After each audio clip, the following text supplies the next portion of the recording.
Hello everyone. आज मैं आपको चरक संहिता के सूत्र स्थान के चैप्टर 1 में जो इम्पोर्टेंट श्लोक्स हैं वो बताने वाली हूँ।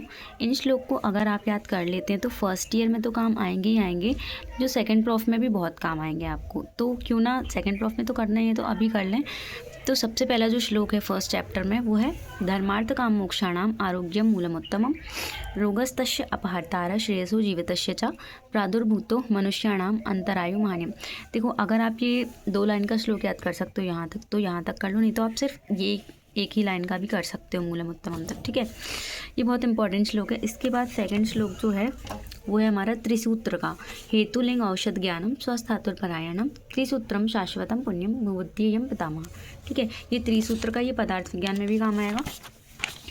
ये जो त्रिसूत्र वाला श्लोक है ये बहुत ज़्यादा इम्पॉर्टेंट है, तो ये तो आपको करना ही है। इसके बाद जो श्लोक है वो है षट पदार्थ का। ठीक है, महर्षयस्ते ये वाला, तो ये वाला भी श्लोक आपको याद करना है। ये जो त्रिसूत्र का श्लोक है ये बहुत ज़्यादा इम्पॉर्टेंट है, तो उसको तो आपको करना ही है।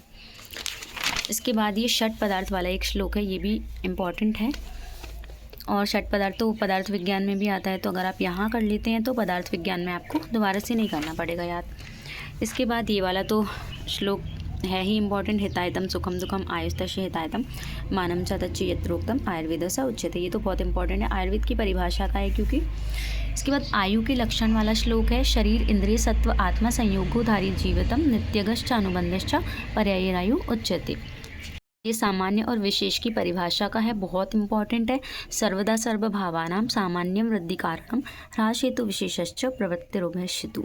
ये वाला तो करना ही है, ये क्रिया शरीर में भी आपको याद आए, मतलब काम आएगा। ठीक है, ये वाला है सामान्यम एकत्वकरम विशेषस्तु पृथकत्वकृत। अगर आप ये कर सकते हैं तो बहुत अच्छी बात होगी। इसके बाद ये सत्वात्मा शरीरम च त्रयम एतत् त्रिदंडवत् लोकस्तिष्ठति संयोगात् तत्र सर्वम प्रतिष्ठितम। ये वाला श्लोक भी मतलब इम्पॉर्टेंट है, तो अगर आप कर सको तो ये वाला भी ज़रूर करना। आगे चल के कहीं ना कहीं तो ये श्लोक मिल ही जाएगा आपको। के बाद ये द्रव्य गणना वाला श्लोक है, ये तो आपको करना ही है क्योंकि ये देखिए अभी चरक संहिता में भी है फर्स्ट ईयर में, सेकंड प्रॉफ में आपको द्रव्य गुण में भी आएगा और अभी पदार्थ विज्ञान में भी ये श्लोक है, तो ये तो आप कर ही लीजिए। ये द्रव्य का लक्षण वाला है यत्र आश्रिताः कर्म गुणाः कारणम समवायि यत्तद् द्रव्य, मतलब द्रव्य की परिभाषा या लक्षण बोल सकते हैं। आपको पता है ये पदार्थ विज्ञान में भी है, यहाँ पर भी है और सेकंड प्रॉफ में भी आएगा, तो ये तो आपको ये भी करना ही है। के बाद ये कर्म का लक्षण है, द्रव्य का लक्षण अभी किया था हमने, अब कर्म का लक्षण ये संयोगे च विभागे च कारणम द्रव्यमाश्रितम कर्तव्यस्य क्रियाकर्म कर्म नान्यद अपेक्षति। ये बाद में करो या पहले करो, करना तो है ही, तो अभी आप कर लेंगे तो आगे चल के आपको बहुत ज़्यादा आसानी होगी। जो कर्म है वो पदार्थ में भी है। रोगों के द्रवित कारण का श्लोक है कि किन कारणों से रोग होते हैं, तो ये भी मतलब आप कर सकते हैं श्लोक है आप। ये एक श्लोक है आत्मा का, तो ये जो श्लोक है वो पदार्थ विज्ञान में भी है, तो आप यहाँ पे कर लेते हैं तो फिर दोनों उसका हो जाएगा आपका, क्योंकि ये जो श्लोक है वो आपको क्रिया शरीर में भी मिलेगा, तो 3 सब्जेक्ट का आप एक जगह पे मतलब कर लेंगे। नेक्स्ट है ये शारीरिक और मानसिक दोष वाला, ये तो बहुत इंपॉर्टेंट है, आप यहाँ कर लेंगे तो क्रिया शरीर में भी आपको काम आएगा, है ना। के बाद ये वात के लक्षण वाला श्लोक है, तो ये तो आपको याद ही होगा, क्रिया शरीर में किया होगा, आपने नहीं किया है तो यहाँ पे कर लीजिए। इसके बाद पित्त का श्लोक है, ये पित्त का भी करना पड़ेगा और ये कफ का भी करना पड़ेगा।